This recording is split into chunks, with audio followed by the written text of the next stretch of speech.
I thought I knew my wife. I thought I knew what our marriage was. Turns out, I didn't know a damn thing. My name is Daniel Ashford, and for 38 years, I believed I understood how the world worked. You meet someone, you fall in love, you build a life together. Simple, clean, predictable. For 11 years, that's exactly what Lauren and I had done. We met in college, University of Washington, engineering and business programs that occasionally overlapped in those tedious general education courses. She was the girl who always sat in the front row, asking questions that made professors light up. I was the guy 3 rows back, stealing glances at her auburn hair catching the afternoon light. Our first date was coffee after a statistics exam. She ordered some complicated drink with 3 different syrups. I got black coffee and pretended it didn't taste like burnt disappointment. We talked for 4 hours. She laughed at my terrible jokes about engineering tolerances. I fell in love with the way she gestured when she got excited about an idea. The early years were everything you'd expect from young love.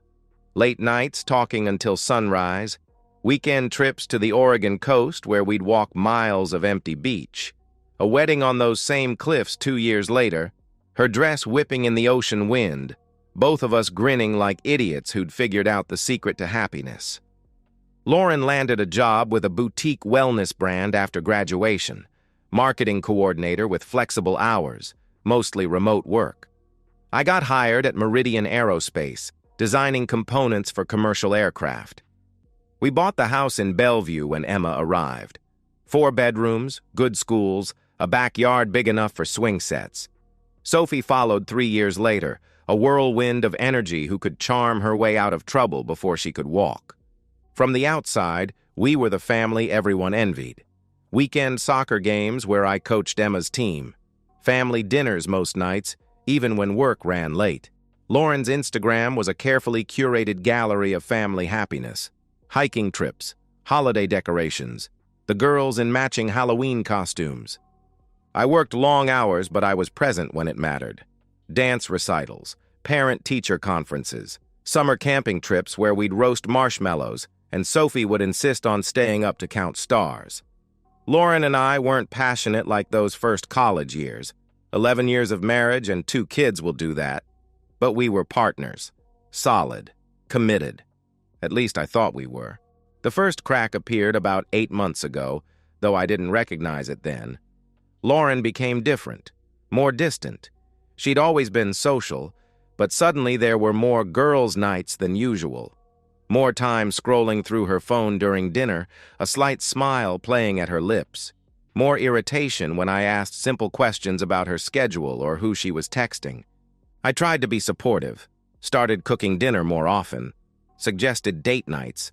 Maybe we could get her mom to watch the girls, go to that wine bar she used to love.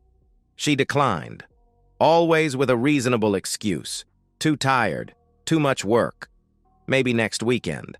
The second crack came on a Tuesday night in March. I came home exhausted from a brutal design review, looking forward to family dinner and mindless television. Lauren was on the couch with her laptop, typing furiously. The girls were in the playroom, building elaborate forts. Over dinner, she kept checking her phone, that same slight smile appearing with each new message. "Who keeps texting?" I asked. Her face changed. Just for a second, something flickered across her features. Then mild annoyance replaced it. "Sarah," she replied. "She's having issues with her new apartment in Boston. Landlord problems." Sarah, Lauren's college friend, maid of honor at our wedding, who'd moved to Boston 6 months earlier. I nodded and went back to cutting Sophie's spaghetti. But later I found myself thinking about that expression, the way she'd locked her phone so quickly, the defensive edge in her voice. Sarah was in Boston, 3 hours ahead, almost midnight there. Not the time for casual texting about landlord problems. The third crack shattered everything. It was 2:17 a.m. on a Friday night. I'd been lying awake, mind churning through calculations for Monday's meeting. Bladder finally won, and I stumbled toward the bathroom. That's when I saw the glow. Blue light emanating from under the covers on Lauren's side of the bed. She was on her phone thinking I was asleep. Through the thin fabric, I could see her fingers moving, typing, a message sent, a response received almost immediately. That same soft smile. "Lauren," I whispered. The light disappeared instantly. She rolled over, pulling covers to her chin. She mumbled. "Everything okay? I saw your phone." "Just Sarah again," she answered, her voice thick with fake sleepiness. "Go back to sleep." But I'd heard her earlier. The soft chime of incoming messages. The gentle tap-tap-tap of fingers on glass. She'd been having an active conversation, not reading old messages from a friend 3 time zones away. I climbed back into bed. Lauren's breathing was too controlled, too deliberate. She wasn't asleep. She was waiting for me to fall asleep so she could resume her conversation. I lay there staring at the ceiling while cold certainty settled into my chest. My wife was hiding something, and whatever it was significant enough to risk middle-of-the-night conversations and lies about old friends. The next morning, Lauren was already up when I woke. Coffee made, girls dressed for Saturday soccer. She kissed my cheek and handed me a travel mug, same as countless Saturday mornings before. "Sleep well?" she asked. "Fine," I answered, studying her face. She looked beautiful. She'd always been beautiful, the kind of woman who turned heads at the grocery store. But there was something in her eyes, a distance that hadn't been there a year ago. Late that Thursday night, Lauren announced she was going to a work event, some client appreciation dinner at a downtown hotel. She'd be home late, probably after midnight. I nodded and kissed her goodbye, watching her Lexus pull away. Then I opened my laptop and navigated to her company's website. I scrolled through their events page, their blog, their social media accounts. There was no event scheduled. Sleep became impossible. Every night I'd lie beside Lauren, listening to her breathing, wondering who she was texting in the darkness. Every interaction felt like a performance now, her performance and mine. I watched her more closely, hating myself for it. The way she angled her phone away when typing. How she'd suddenly developed a preference for taking showers immediately after coming home from errands, as if she needed to wash something off her skin. The way she'd become particular about doing her own laundry, claiming she wanted to try a new detergent. New detergent. New lingerie I'd never seen her wear around me. New passwords on devices that used to be shared freely. I tried to rationalize each discovery. People change. Habits evolve. Privacy in marriage is healthy. But the rationalizations felt increasingly hollow, like trying to convince myself that smoke didn't indicate fire. The worst part was how normal everything else remained. Lauren still made coffee every morning, still helped with homework and attended parent-teacher conferences, still laughed at my terrible dad jokes and reminded me to take vitamins. If she was living a double life, she was remarkably good at it. Or maybe I was remarkably good at being blind. 3 weeks after the non-existent work event, opportunity presented itself.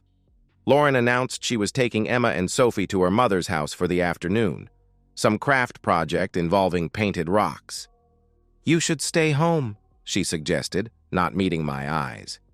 "Get caught up on work stuff. You've been stressed lately." The moment her car disappeared around the corner, I went upstairs to our bedroom. I didn't want to do this. Standing at the threshold of our shared space, I hoped I was wrong. Hoped I'd find nothing. Hoped I could go back to trusting the woman I'd loved for 15 years. But hope and certainty rarely occupy the same space. I remembered the old laptop in the back of our closet, buried under out-of-season clothes. The MacBook she'd used through college, replaced 2 years ago when her company provided a newer model. I'd suggested donating it, but Lauren insisted on keeping it for backup. The laptop was dusty but functional. When I opened it, her passwords were still saved in the browser, her cloud accounts still logged in. My hands shook as I opened her email. At first glance, nothing unusual. Work correspondence, newsletters, school confirmations, the digital detritus of suburban family life. Then I clicked on her cloud storage. Most folders were benign, vacation photos, insurance documents, work files. I almost closed the laptop, relief flooding through me. Maybe I really was being paranoid. Then I saw the folder labeled personal. Inside were photos that made my stomach lurch. Lauren and a man I didn't recognize. Tall, dark hair, expensive suit. They were at a restaurant I'd never been to, sitting closer than friends sit. His hand on her thigh. Her head thrown back in laughter. More photos, different locations, a hotel bar, someone's apartment. Lauren wearing the new lingerie I'd glimpsed in her drawer. But photos were just the beginning. Buried deeper were screenshots of text conversations. Messages backed up from her phone, probably automatically synced and forgotten. I read everything. 7 months of correspondence with someone named Garrett. It started professionally, networking, according to early messages. He worked in marketing for a tech startup. They'd met at a conference Lauren attended last spring. Conversations grew flirtier. Casual compliments became pointed observations about Lauren feeling unappreciated at home. Professional advice became personal confessions. Within 6 weeks, they were exchanging photos that belonged in no married person's phone. I scrolled through months of my wife's secret life, each message like a small knife twist. Inside jokes I wasn't part of. Plans made around my schedule. Detailed hotel logistics and alibis. The book club meetings she'd started attending monthly. Fiction. She was with Garrett. The weekend spa trip with Sarah from 2 months ago. Sarah had never been involved. Lauren and Garrett spent 2 days together at wine country while I managed single-parent duty. Proud of my thoughtful wife taking time for self-care. The work dinners keeping her out late. Most were fabricated. Company events requiring evening attendance. Half didn't exist. I felt sick, betrayed. But more than that, I felt stupid. How had I missed signs that seemed obvious now? How had I explained away months of increasingly transparent lies? Then I found the message that changed everything. 3 weeks old, Garrett asking, "When are you going to tell him?" Lauren's response, "Soon. I just need to make sure I'm set up right. I'm not losing the girls or the house. My lawyer says timing is everything. A few more months to establish the right financial picture, then I'll file." Lawyer. Financial picture. File for divorce. My wife wasn't just cheating. She was strategically planning our marriage's destruction while I remained obliviously helpful, picking up household duties and suggesting date nights she declined because she was too busy dismantling our life. I sat on our bedroom floor, surrounded by evidence of deception so comprehensive it took my breath away. Every message was another revelation. Every photo, another betrayal. The woman I'd shared my bed with for 11 years had been living an entirely separate existence, carefully calibrated to protect her interests when she finally decided to detonate our family. But instead of expected rage, something else settled over me. Something colder and more useful. Clarity. If Lauren wanted to play strategically, I could be strategic too. She'd had months to plan her exit. Time to consult lawyers and position herself advantageously. Time to document whatever narrative she intended to use against me. But she'd made one critical mistake. She'd assumed I was as oblivious as I appeared. I took screenshots of everything. Every message, every photo, every piece of evidence of her affair and calculated divorce plans. I backed up files in 3 separate locations, my work email, a new cloud account, and a flash drive hidden in my tool chest. Then I closed the laptop, carefully returned it to the closet, and went downstairs to start dinner. When Lauren returned with the girls 2 hours later, I was making their favorite meal. Grilled cheese sandwiches cut into triangles and tomato soup with alphabet noodles.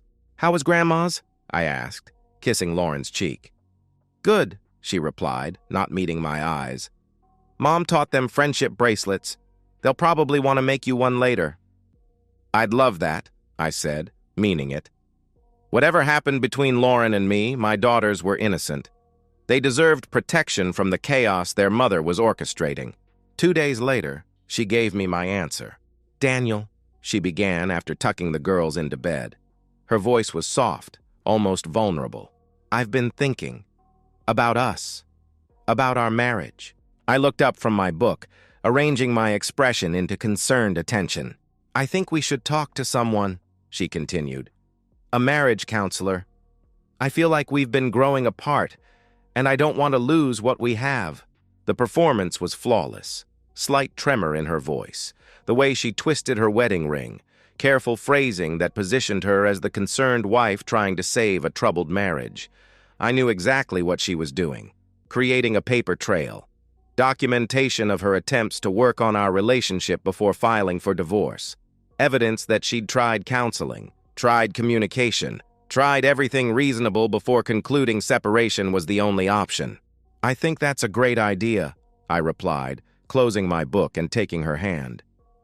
I've been feeling distant lately, too. Maybe we need professional guidance to get back on track. She smiled, relief mixed with something that might have been genuine affection. I'll make some calls tomorrow, she said. Find someone good, someone who can help us figure out what we really want. What she wanted was a clean exit with maximum financial advantage and primary custody.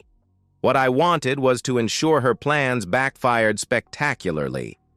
But I just squeezed her hand and said, whatever it takes. That night, I listened to her breathing in the darkness, knowing she was probably texting Garrett about her progress in setting the stage for our divorce. In the morning, I made coffee and kissed her goodbye, same as always. Then I called in sick and made an appointment with a divorce attorney. Rebecca Holt's office overlooked Elliott Bay from the 42nd floor of a downtown Seattle high-rise. Floor-to-ceiling windows framed ferries crossing steel-gray water, while law books lined shelves behind her desk that spoke of decades navigating failed marriage wreckage. She was exactly what I'd hoped for, sharp, direct, and utterly without sympathy for romantic notions about fairness or second chances. "Show me what you have," she instructed after I'd explained the situation. I handed her printed copies of everything, photos, messages, timeline of Lauren's deception. Rebecca reviewed evidence with detached efficiency of someone who'd seen every variation of human betrayal. "This is good," she said finally. "Comprehensive. But adultery alone doesn't guarantee custody victory. Washington is no-fault divorce. Affairs matter less than you'd think." My stomach dropped. "What do you mean?" "Your wife's strategy is solid," she explained. "She establishes marriage-saving attempts through counseling, documents communication problems, then files claiming irreconcilable differences, requesting primary custody based on being primary caregiver." Rebecca leaned back, studying me with eyes that had seen this scenario hundreds of times. "You mentioned she said something about getting set up right financially," she continued. "That suggests she's planning something beyond simple divorce filing. When someone talks about timing and positioning, they're preparing to paint you as the problem." "What kind of problem?" I asked. "Abuse. Emotional, psychological, sometimes physical," she answered. "Most effective way to shift custody and financial arrangements. Create a narrative where she's the victim escaping unsafe situation, and courts become very sympathetic." I felt sick. "But I've never hurt her. Never even raised my voice. Won't matter if she can convince a judge otherwise," Rebecca replied. "False abuse allegations are more common than people realize. Devastatingly effective, especially combined with documented affairs that make husbands look untrustworthy." Rebecca opened a legal pad and began writing. "Here's what we're doing," she said. "First, document everything from this point forward. Every interaction with your wife, every conversation about children, every financial transaction. Keep a journal with dates and times. Record conversations when possible. Washington permits single-party consent." She looked up. "Second, become the perfect father and husband. Attend every school event. Help with homework. Do more than your share of responsibilities. Make yourself indispensable to your children's daily routine."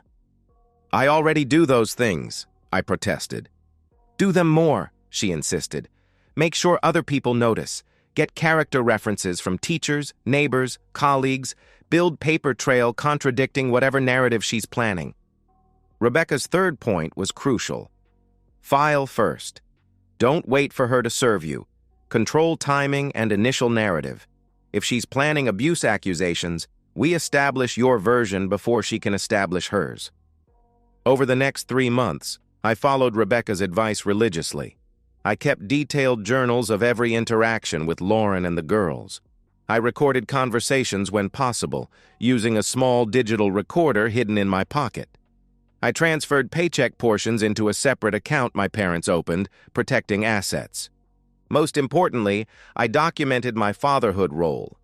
Photos of school events, homework help screenshots, activity receipts I organized and paid for. Character references from Emma's teacher praising my classroom volunteering, from neighbors who saw me coaching Sophie's t-ball team, from colleagues who knew me as a stable, dedicated family man. Lauren, meanwhile, grew bolder. Lies became more elaborate and less careful. She stayed out later, claimed more non-existent work events, grew increasingly irritated when I asked innocent schedule questions. Marriage counseling sessions were manipulation masterpieces. Dr. Sarah Connor, a soft-spoken therapist specializing in communication issues, listened sympathetically as Lauren described feeling emotionally neglected and taken for granted. She painted a marriage where she carried emotional labor while I focused solely on work and personal interests. I played my role perfectly, apologetic, eager to improve, grateful for Lauren's patience in working on our problems. Dr. Connor's notes would document a husband committed to change and a wife generously giving opportunities for growth. What Dr. Connor didn't know was Lauren spent most session days texting Garrett before and after appointments, updating him on her progress building a case for inevitable divorce. One evening in May, after putting girls to bed, Lauren sat me down for a conversation I'd been expecting. "Daniel," she began, voice carefully modulated to convey sadness rather than anger. "I don't think counseling is working." I looked up from my laptop, where I'd been reviewing aircraft maintenance schedules, work I could have done at the office, but Lauren seemed to appreciate when I worked from home evenings. "What do you mean?" I asked. "I don't think we're connecting the way we used to," she replied. "Even with Dr. Connor's help, I feel like we're just going through motions." She twisted her wedding ring, a gesture I'd once found endearing, now recognizing as a practiced tell when building up to significant lies. "I think maybe we need space," she continued. "Time apart to figure out what we really want." There it was, opening move in her endgame. "Space?" I repeated, injecting confusion and hurt into my voice. "Lauren, I thought we were making progress. Dr. Connor said last week our communication was improving." "It is, but—" she sighed, looking away. "I just need to know if I can be happy without constantly working at being happy. Does that make sense?" Perfect sense. She needed me out of the house so she could accelerate her timeline with Garrett while establishing divorce grounds, portraying her as the reluctant party. "How much space?" I asked quietly. "I think you should stay somewhere else for a while," she answered. "Maybe with your brother? Just temporarily until we figure things out." My brother lived across town in a one-bedroom apartment. The symbolism was perfect. Displaced husband, reduced to sleeping on a couch because his wife needed space to process relationship problems. "What about the girls?" I asked. "How do we explain this?" Lauren's expression softened with apparent genuine concern. "We tell them Daddy is taking time to think about how to be a better husband and father," she replied. "That we love them very much, and sometimes grown-ups need space to work on their problems." Even her explanation was calculated. It positioned me as the partner needing improvement while casting her as the patient wife enduring a difficult period. "If that's what you need," I said slowly, "then I'll do it." Relief flooded her features. "Thank you for understanding," she replied. "I know this isn't easy, but I really think it might help us gain perspective." The next morning, I packed a suitcase and moved into Mike's apartment. Lauren hugged me goodbye, and for a moment, just a moment, I wondered if any part of her actually regretted what she was doing. Then I remembered the messages about setting herself up financially and realized regret was a luxury she'd sacrificed months ago. From Mike's apartment, I called Rebecca. "She wants me out of the house," I reported. "Perfect," she replied. How long did she suggest? She was vague. Said temporarily, until we figure things out. Rebecca was quiet momentarily. She's going to let this continue for weeks. Establish that you've been living separately, she explained. Then she'll file for divorce and custody, claiming separation was your idea or that your behavior made it necessary. What do I do? I asked. Give her exactly what she wants, she answered. Move out gracefully. Be the accommodating husband who respects her need for space.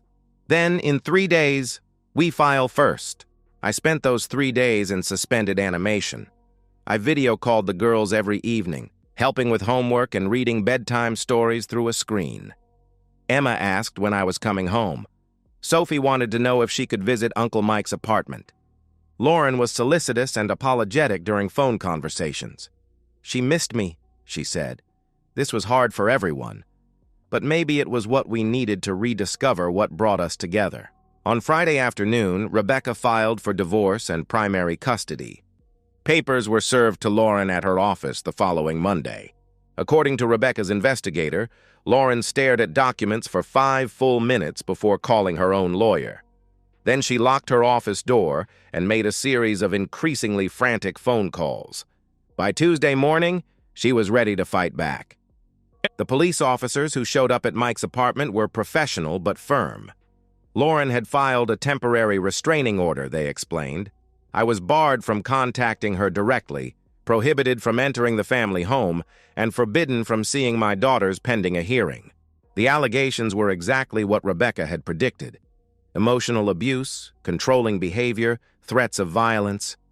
According to Lauren's sworn statement, our separation hadn't been her idea.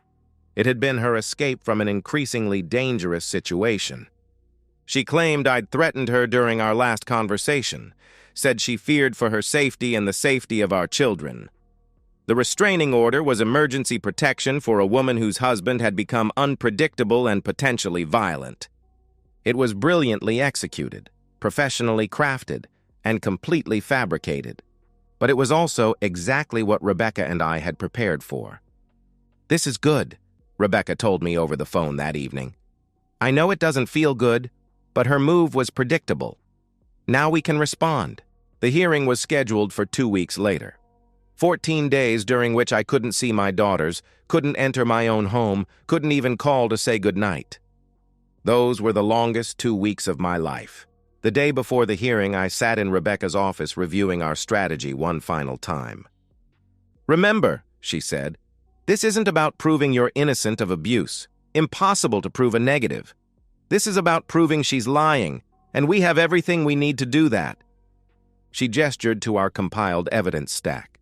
A fair documentation, recorded conversations where Lauren discussed her strategy, timelines showing her allegations coincided perfectly with divorce filings, and character witnesses who would testify to my character. Tomorrow, Rebecca said, we destroy her credibility completely. When we're done, the court will see exactly what kind of person makes false abuse allegations to gain custody advantage. That night, I barely slept. In the morning, I would face my wife across a courtroom and listen to her lie under oath about the man she'd promised to love and honor.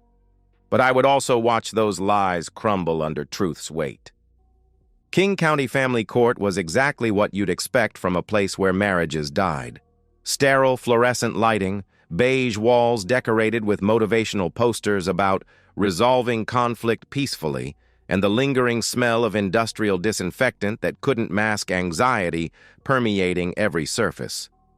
I sat in the hallway outside courtroom 3B, wearing my best suit and a tie Emma had given me for Father's Day, navy blue with tiny airplanes. Rebecca sat beside me, reviewing notes in a leather portfolio that had witnessed hundreds of these hearings. Remember, she said quietly, let me handle everything. If Dunn asks direct questions, answer simply and truthfully. Don't elaborate. Don't get defensive. Evidence speaks for itself. At precisely 1:30 p.m., Lauren arrived with her attorney. I hadn't seen her in 2 weeks, not since moving out of our house. She looked smaller somehow, fragile in a way that was completely calculated. Conservative navy dress, minimal makeup that emphasized circles under her eyes, hair pulled back in a style that made her appear vulnerable rather than polished. Marcus Dunn looked exactly like Central Casting would order for a shark in expensive suit. Silver hair, confident posture, the kind of smile suggesting he enjoyed other people's misery. Lauren wouldn't meet my eyes as they took seats across the courtroom aisle. I wondered if she felt guilty or was simply staying in character. Judge Patricia Taylor entered at 2 p.m. sharp. Younger than I'd expected, maybe 45, with graying brown hair and the no-nonsense demeanor of someone who'd seen every variety of human self-deception play out in her courtroom. This is a hearing on the respondent's petition for temporary restraining order and emergency custody modification, Judge Taylor began. Mr. Dunn, you may present your case. What followed was a masterpiece of emotional manipulation disguised as legal advocacy.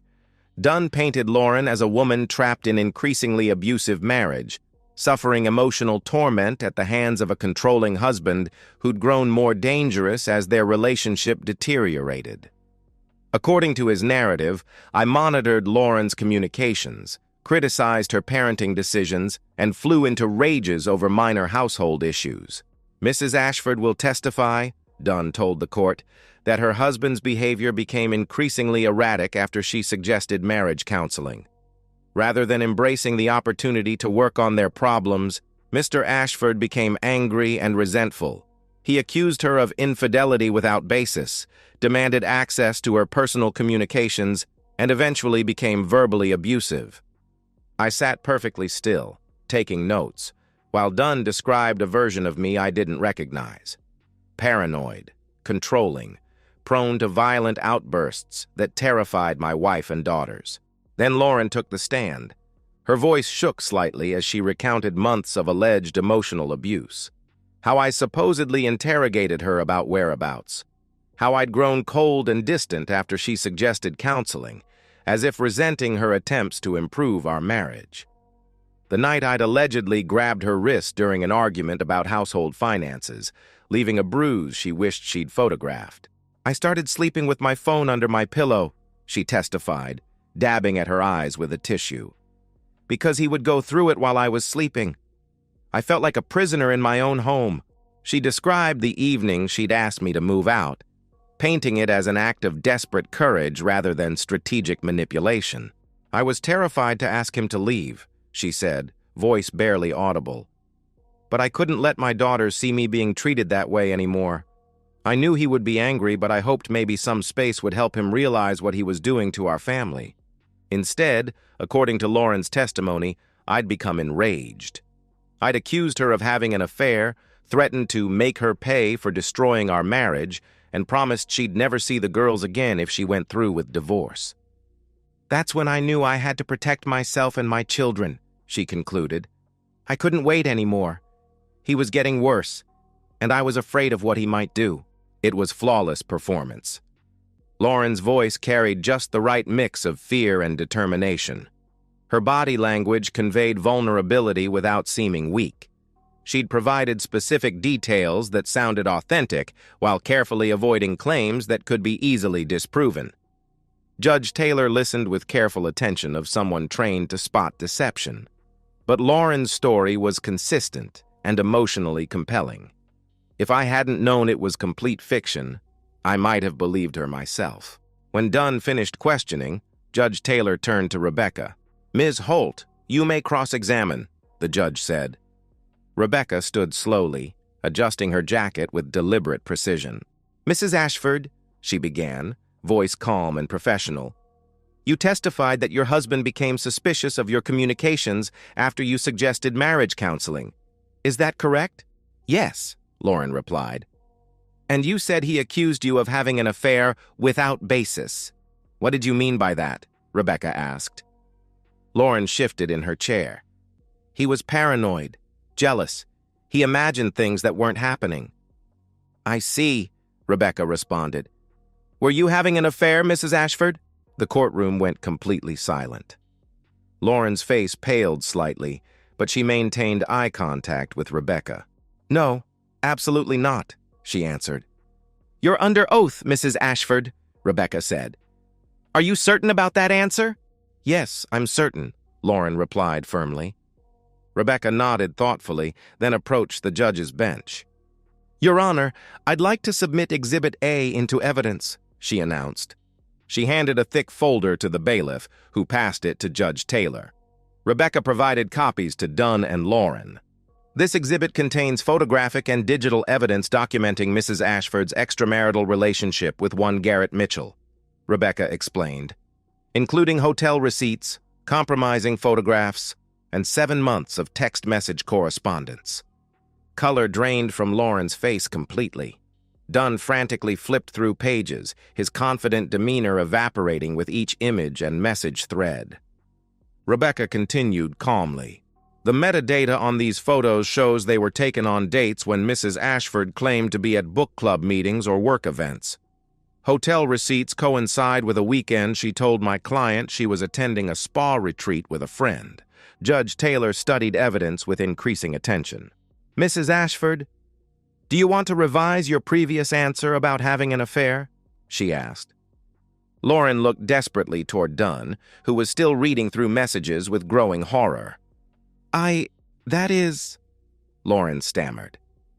"Your Honor," Rebecca interrupted smoothly, "if I may continue. This next piece of evidence is particularly relevant to Mrs. Ashford's credibility." She approached the judge again with a digital audio player. "This is a recording of a phone conversation between Mrs. Ashford and her mother," Rebecca explained, "made 3 days before she filed the restraining order. Washington is single-party consent state, and my client was present for this conversation." Rebecca pressed play. Lauren's voice filled the courtroom, clear and unmistakable. "I don't care if it's true or not. If I say he scared me, the court will believe me. Women always win these things. I just need to make sure I get the girls in the house." The silence that followed was deafening. Lauren's face went from pale to ashen. Her hands trembled as she gripped the witness chair arms. Dunn looked like he wanted to disappear through the floor. Judge Taylor's expression hardened visibly. "Mrs. Ashford," she said, voice ice-cold, "did you just hear yourself discussing filing false abuse allegations against your husband?" That was taken out of context," Lauren replied desperately. "I was upset. I didn't mean—" "You didn't mean what, exactly?" the judge pressed. "You didn't mean to commit perjury in my courtroom? You didn't mean to file false allegations that could have destroyed your husband's relationship with his children?" Rebecca wasn't finished. She submitted additional evidence, timeline showing how Lauren's abuse allegations appeared only after my divorce filing, character references from teachers and neighbors who'd never observed controlling or abusive behavior, and most damning text messages between Lauren and Garrett discussing their timeline for getting rid of Daniel. The final nail was a message Lauren had sent to Garrett days after filing the restraining order. "Phase 1 complete. He's out of the house and away from the girls. My lawyer says this should wrap up in my favor pretty quickly." Judge Taylor reviewed everything in complete silence, her jaw tightening with each new piece of evidence. When she finally looked up, her gaze fixed on Lauren with undisguised disgust. "Mrs. Ashford, you've committed perjury in my courtroom," Judge Taylor said. "You've filed false allegations of domestic abuse. You've attempted to manipulate the family court system to gain unfair advantage in a custody dispute. This is not only illegal, it's unconscionable." She turned to address both attorneys. "The restraining order is dissolved immediately. Temporary custody is granted to Mr. Ashford pending a full hearing. Mrs. Ashford will be granted supervised visitation only, and I'm ordering a complete psychological evaluation before any custody arrangement is finalized." Judge Taylor's voice grew even colder. "Furthermore, I'm referring this matter to the prosecutor's office for potential perjury charges. Mrs. Ashford, your actions today have endangered your children's relationship with their father and undermined the credibility of legitimate abuse victims who desperately need the court's protection." Lauren was crying now, but not the delicate tears she'd shed during testimony. These were ugly, desperate tears of someone watching carefully constructed plans collapse in real time. "Your Honor," Dunn tried weakly, "my client was emotional and—" Your client committed a crime, Mr. Dunn, the judge interrupted. Multiple crimes. I suggest you advise her accordingly. The hearing was over. I walked out in a daze, hardly believing what had just happened. Rebecca was beside me, professional satisfaction evident in her posture. Where do we go from here? I asked. Home, she replied simply. You go home to your daughters. In the courthouse hallway, I saw Emma and Sophie sitting with Lauren's mother, who'd been watching them during the hearing. Emma jumped up when she saw me, running into my arms. Daddy, are you coming home now? She asked. I held her tight, breathing in the familiar smell of her strawberry shampoo. Yes, sweetheart, I answered. Daddy's coming home. Sophie joined the hug, chattering about school and friends and all the things she'd wanted to tell me during our 2-week separation. Over their heads, I saw Lauren sitting alone on a bench near the courtroom doors. Garrett was nowhere to be found. Apparently, dating a woman in the middle of a messy divorce was less appealing when the divorce went badly. She looked up at me once, and for a moment, I thought I saw genuine remorse in her eyes. But maybe that was wishful thinking. I loaded the girls into my car and drove toward the house that was home again. Behind us, Lauren sat alone with the ruins of the life she'd tried to steal. 6 months after the hearing, my life had settled into a rhythm I'd never planned, but had grown to appreciate. The house felt different now, lighter somehow, as if weight I hadn't realized I'd been carrying had been lifted from the air itself. Emma and Sophie were adjusting better than I'd hoped. Children are remarkably resilient, but they're also perceptive. They'd sensed the tension in our home long before I'd understood its source.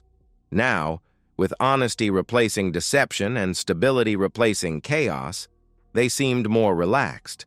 The custody arrangement was exactly what Judge Taylor had outlined. I had primary physical and legal custody. Lauren saw the girls every other weekend, always supervised by her mother, a requirement that would remain in place for at least another year, pending successful completion of court-mandated counseling. The visits were stilted affairs. Lauren would arrive at her mother's house precisely on time, spend awkward hours trying to recreate the easy relationship she'd once had with Emma and Sophie, then watch them leave with barely concealed desperation. The financial settlement had been straightforward. I kept the house in primary custody. We split retirement accounts and other assets according to Washington's community property laws, with one significant exception. Lauren's adultery and false allegations had convinced the court to award me a larger share of our liquid savings. She was also ordered to pay child support. Her marketing job paid slightly more than my engineering salary. Lauren's life had unraveled with remarkable speed. Garrett had disappeared within days of the hearing, apparently having no interest in a relationship complicated by legal troubles and public scandal. Her employer had quietly let her go after court case details became office gossip. She'd moved into a small apartment across town and was working temporary jobs. The criminal charges for perjury had been reduced to community service and mandatory counseling after Lauren pled guilty and expressed remorse. I didn't hate her anymore. Hate required energy I preferred to spend on my daughter's happiness and my own healing. Lauren had become what she'd always been underneath the performance of our marriage, a stranger whose choices no longer affected my daily life. Emma asked about dating sometimes, with casual directness only children could manage. "Daddy, are you going to marry someone new?" she asked one morning. The question came during breakfast on a Saturday morning. Sophie was focused intently on arranging blueberries and patterns on her pancakes, but I could tell she was listening. "I don't know, sweetheart," I answered. "Maybe someday." "How would you feel about that?" Emma considered this seriously. "Would she be nice to us?" she asked. "Any woman I'd consider marrying would have to be very, very nice to you," I replied. "That would be the most important thing." Sophie looked up from her blueberry art project. "Nicer than Mommy was?" she asked. The question caught me off guard. I'd tried to avoid comparisons, focusing instead on building our new normal without reference to what came before. "Mommy loves you very much," I answered carefully. Sometimes grown-ups make mistakes that hurt the people they love.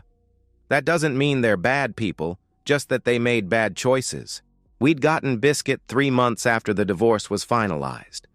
A golden retriever puppy who'd been surrendered to the shelter when his previous family moved to an apartment that didn't allow pets. Emma had fallen in love at first sight. Sophie had declared him the best dog in the whole universe. Biscuit was sprawled under the kitchen table now, hoping for dropped blueberries and radiating the kind of unconditional love that made everything easier. One evening, as I tucked Sophie into bed, she asked the question I'd been dreading. "Daddy, why doesn't Mommy live with us anymore?" she asked. I'd prepared for this moment, rehearsed age-appropriate explanations with the family therapist Emma and Sophie had been seeing since the divorce. "Sometimes," I answered, sitting on the edge of her bed, "people who love each other still can't live together happily. Mommy and I couldn't agree on how to be married anymore, so we decided it would be better if we lived in different houses." Sophie seemed satisfied with this answer, at least for now. Emma, meanwhile, was thriving in ways that surprised me. Her grades improved. She'd joined the school chess club and discovered a talent for strategy. But Emma's strategic thinking was channeled into positive pursuits. Organizing charity drives, planning elaborate birthday parties for friends, convincing me to adopt Biscuit through a campaign that would have impressed political operatives. One Saturday afternoon, watching Emma coach Sophie through a complicated Lego construction project, I realized something that took my breath away. I was happy, not desperate, grasping happiness of someone trying to convince himself everything was fine. Real happiness. The kind that comes from living authentically, surrounded by people who love you for who you actually are rather than who they need you to be. On Sunday evenings, after weekend adventures and homework sessions and bedtime stories, I would sit on the back porch with a beer, listening to suburbia settling into another week. Biscuit would sprawl beside my chair, occasionally sighing the deep, contented sighs of a dog whose greatest worry was whether dinner would be served on time. Sometimes I thought about Lauren, wondered if she was lonely in her apartment across town, wondered if she regretted the choices that had led her there. But those thoughts came less frequently now, and they carried no malice. My focus was on Emma and Sophie, on building a life that would give them security and happiness, and the knowledge that they were loved unconditionally. One evening, as I helped Emma with math homework while Sophie practiced reading aloud to Biscuit, Emma looked up from her fractions worksheet. "Daddy?" she said. "Yeah, sweetheart?" I replied. "I'm glad you're our dad," she declared. The simplicity of it, the matter-of-fact delivery of something that meant everything, made me pause. "I'm glad I'm your dad, too," I answered. "Both of yours. Being your dad is the best job I've ever had." Sophie looked up from her book. "Better than making airplane parts?" she asked. "Much better," I replied. "Airplane parts don't tell jokes or give hugs or make me pancake art on Saturday mornings?" Both girls giggled, and Sophie returned to reading about a duck who'd lost his way home. Later that night, after the girls were asleep and the house was quiet, I stood in the kitchen cleaning dinner dishes. Through the window over the sink, I could see our backyard. The swing set I'd installed last month, the garden beds Lauren had never planted, the fence that needed repair but wasn't urgent. It was an ordinary view of an ordinary suburban backyard, but it was ours, clean and honest and uncomplicated by lies or hidden agendas. Somewhere across town, Lauren was probably settling into another lonely evening in her apartment. Maybe she was scrolling through social media, seeing glimpses of the life she'd abandoned. Maybe she was wondering what would have happened if she'd made different choices. I felt sorry for her, in an abstract way. But I didn't miss her. I missed the woman I'd thought she was, the partner I'd believed we could be, the family I'd imagined we were building together. But that woman had never existed outside my own hopeful projections. What we had now, Emma, Sophie, Biscuit, and me, was real. Complicated sometimes, messy often, but authentic in every way that mattered. Tomorrow was Monday. Emma had a school presentation about the solar system. Sophie had show and tell about her favorite book. I had a design review that might run late, but Mrs. Patterson next door had agreed to pick up the girls if needed. It was a perfectly ordinary Monday approaching, full of perfectly ordinary responsibilities and small joys. And for the first time in longer than I could remember, that was exactly what I wanted.